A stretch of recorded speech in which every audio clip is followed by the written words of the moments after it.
بسم اللہ الرحمن الرحیم۔ یہ جو تنویر صاحب کے خلاف فیصلہ ہوا ہے، اس کو ہم اس لیے نہیں تسلیم کرتے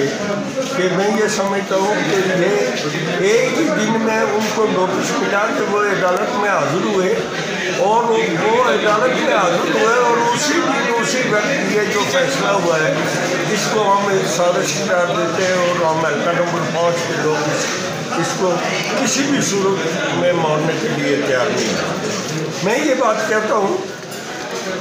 کہ اس روایت کو ہم لوگ ختم کر کے دم لیں گے کہ پاکستان میں جو گورنمنٹ بنتی ہے اسی کو کسی نہ کسی طریقے سے اسی پارٹی کے کسی کو جو ہے وہ آزاد کشمیر میں بریانی بنائے گا۔ اس میں ہماری تحریک آزادی کشمیر کو بالکل دبایا جاتا ہے، لوگوں کو قبیلوں میں تقسیم کیا جاتا ہے، کشمیر کے تشخص پر شب خون مارا جاتا ہے۔ تو ان سارے معاملات کو میں اس وقت پوری تاریخ کے تناظر میں اگر جاؤں تو وہ بہت لمبی بات ہے کہ آزاد کشمیر کے لوگوں نے پاکستان بننے سے پہلے ہمارے اسلاف نے قربانیاں دی اور پاکستان وجود میں آنے سے پہلے علاقے پاکستان کی قرارداد اس لیے منظور کرائی کی تھی کہ وہ ایک دو قومی نظریے کی بنیاد پر، لیکن ہم یہ سمجھتے ہیں کہ آج یہ جو ہے ساری کرسی کی سیاست ہو رہی ہے، وہ پاکستان میں بھی کرسی کی سیاست ہو رہی ہے اور آزاد کشمیر میں بھی لوگوں کو قبیلوں میں تقسیم کر کے کرسی کی سیاست ہو رہی ہے، جس میں کہ تحریک آزادی کشمیر کو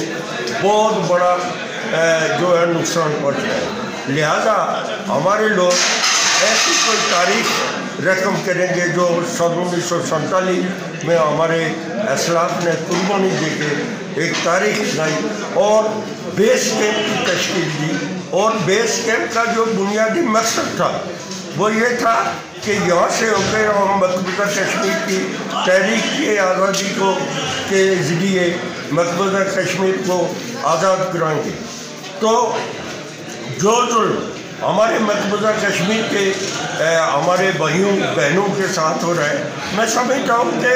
پاکستان اس آزاد کشمیر میں بھی ہمارے لوگ اسی ظلم کا شکار ہے، اس لیے کہ ہمارے پورے محکمے ہمارا پورے آزاد کشمیر کا سسٹم ہائی جیک ہے اور اس کو اشارے پر چلایا جاتا ہے